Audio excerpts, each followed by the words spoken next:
Hello, everyone. Welcome to Developing Palates. I'm Aaron Loomis coming to you from the Drew Estate studio. With me today is John McTavish. How you doing, John?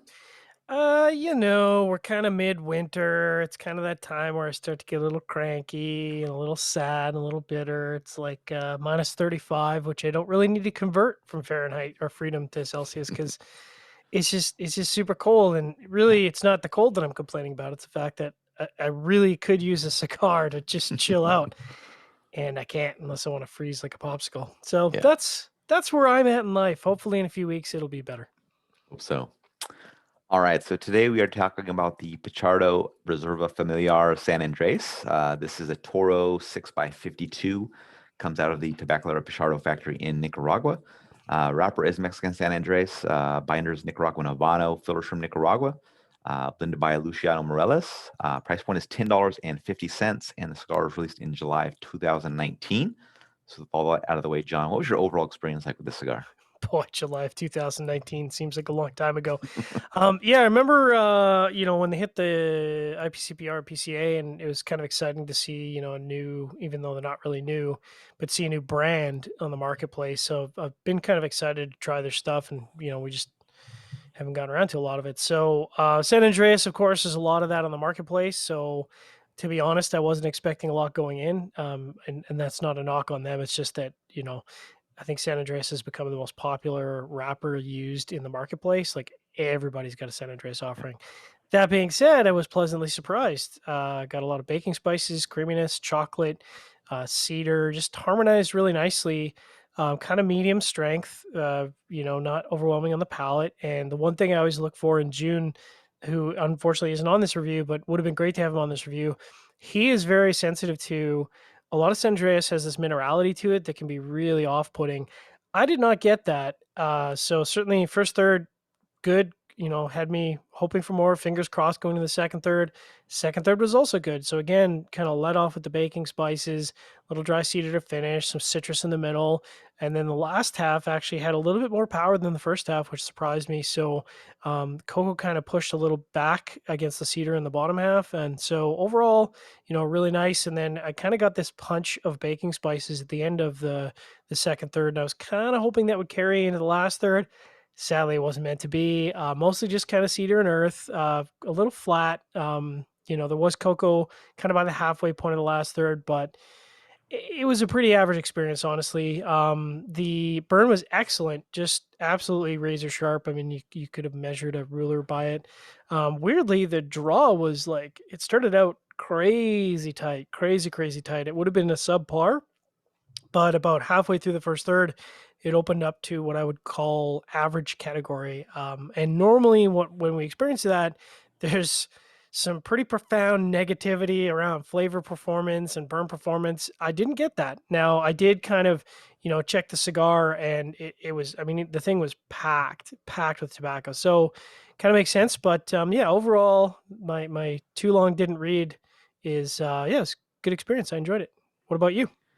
Yeah, for me, the cigar started with a mix of wood, earthiness, some light cocoa powder. A little bit later, some creaminess joined in, and it was quickly replaced by mustiness, and then some black pepper replaced the cocoa note. Some char joined in the second third, and the black pepper kind of dropped out in the final third. Construction was really good. Strength was pretty much right around medium most of the way. But to me, the cigar was pretty much a kind of a paint by numbers Mexican San Andres wrapped offering. Very wood and earth driven, with that early push of cocoa going into it. So overall, I thought the average was pretty. The experience was pretty average. Price point's just above $10. Doesn't really intrigue me to enough to go back to it.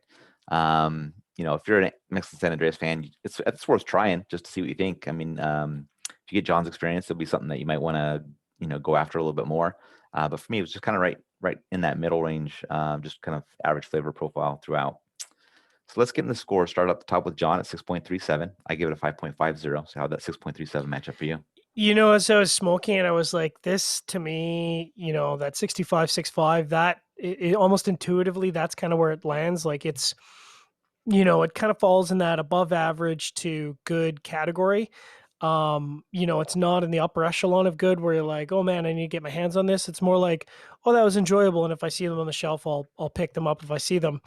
Which isn't again a knock on the cigar. It's just to push into that upper echelon of good to very good, I think that last third would really have to deliver. And I think the experience that you got in that first third with that kind of earth forward profile was really what I got in the last third.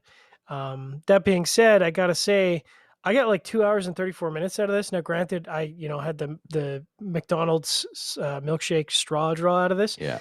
but 2 hours 34 out of a Toro, man. Like I know it's over $10, but that's pretty good value for the smoking time. Does your score match up? Yeah, I mean, I thought it was the average flavor experience throughout. Stayed consistent that way. Had really good construction. I just had a little, the burn was a little wavy, but nothing I had to pay attention to. I think my draw was like just slightly tighter than I prefer, but nothing that had an effect on the smoking experience. So, I mean, that's what 5.5 is. It's an average cigar with really good construction. So it kind of matched up. Final thoughts for you on this cigar?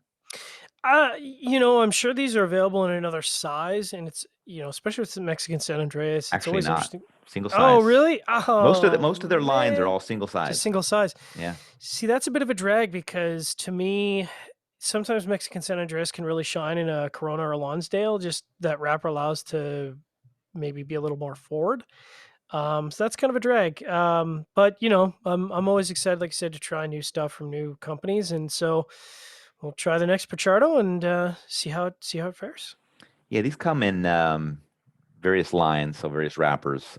Each That's are a cool. different blend. It's not like a cookie cutter Yeah, yeah. blend that they just throw a different wrapper on. So it's It's probably a good thing. yeah. So lots of different offerings that they're coming out with now. So it's going to Nice. be interesting to kind of go through the lines and kind of see how they shake out. So Gotta yeah, gotta try their Habano because I'm a Habano fiend, and that's kind of how I will judge them.